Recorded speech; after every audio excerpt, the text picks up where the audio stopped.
কর্মকর্তা কর্মচারী মানে তথাকথিত মানে একটা গণছুটিতে গেছে। তো এটার একটা ব্যাকগ্রাউন্ড বলা দরকার, সেটা হচ্ছে যে ওরা প্রথমে ওই গত বছর 17 অক্টোবর কয়েকটা জায়গায় তাদের বিভিন্ন দাবি দেওয়া নিয়ে কতগুলো জায়গায় বিদ্যুৎ বিভ্রাট সৃষ্টি করার চেষ্টা করে।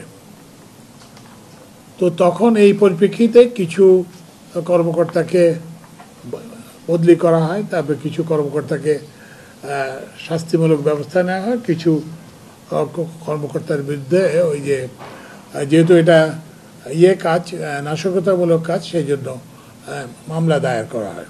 এরপরেও তারা কত তারিখ থেকে যেন 7ই সেপ্টেম্বর থেকে তারা একটা ওই যেটা বললাম যে গণছুটি। তো এরপরে আমরা একটা 24 ঘন্টার নোটিশ দিই।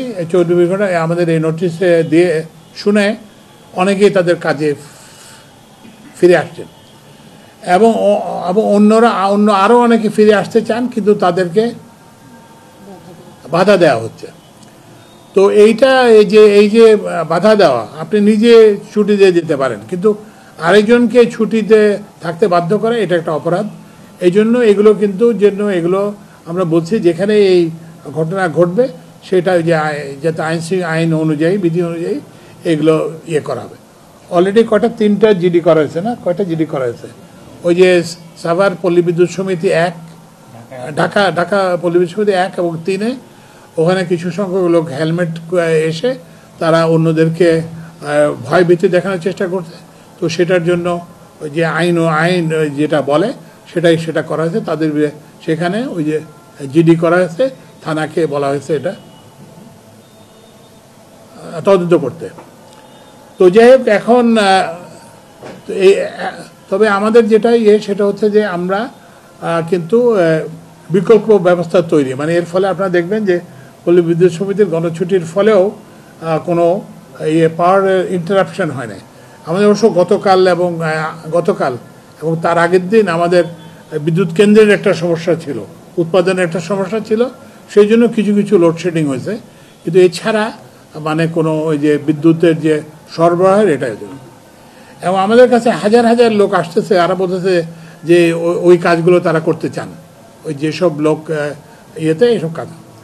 তো ওই জন্য এই পরিপ্রেক্ষিতে আমরা মনে করি যে এই যে তাদের যে আমরা যেহেতু তাদের সবগুলো বিষয় দেখতেছি, এরপরে হচ্ছে এরপরও আরও কতগুলো দাবি আছে যেগুলো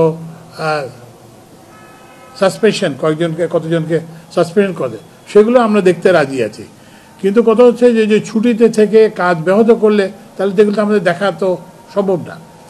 তো ওই জন্য আমরা মনে করি যে এইসব মানে ছুটি করার কোনো প্রয়োজন নাই।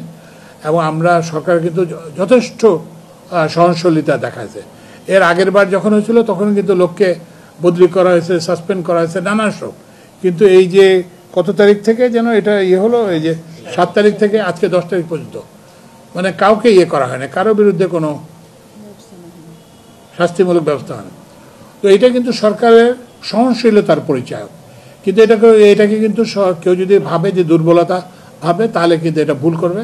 আমাদের যেটা বললাম যে পল্লী বিদ্যুৎ সমিতিগুলো রান করার জন্য আমাদের বিকল্প ব্যবস্থা আছে, এবং আমাদের বললাম হাজার হাজার লোক আমাদেরকে যোগাযোগ করতেছে যে তাদেরকে ওই বিকল্প হিসেবে তাদেরকে করার জন্য।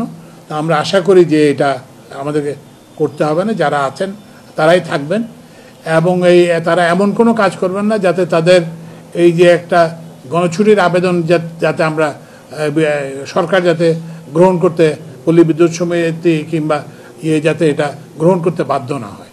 তো ওই জন্য আমরা আশা করি যে তারা অবিলম্বে কাজে যোগদান করবেন, এবং কোনো রকম নাশকতামূলক কাজ, কোনো রকম অন্য সহকর্মীকে বাধা দেওয়ার মতো কাজ, এগুলো যদি তারা করেন তাহলে কিন্তু আইনানুগ ব্যবস্থা নেওয়া হবে। কিন্তু এরপরেও হচ্ছে কি যে আপনাদের জানেন যে যারা এখন জানেন যে সামনে নির্বাচন আছে, তো এখানে যে সবাই যে নির্বাচন চায় তা তো না, অনেকে নির্বাচনটাকে ব্যাহত করতে চেষ্টা করতেছে।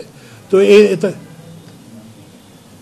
সেসব শক্তিও হয়তো এদের মধ্যে, আমাদের যারা গোয়েন্দা রিপোর্ট আছে সেখানে বলা আছে যে এখানের মধ্যে এই জাতীয় এরাও এখানে হয়তো যোগ দিয়ে থাকতে পারে।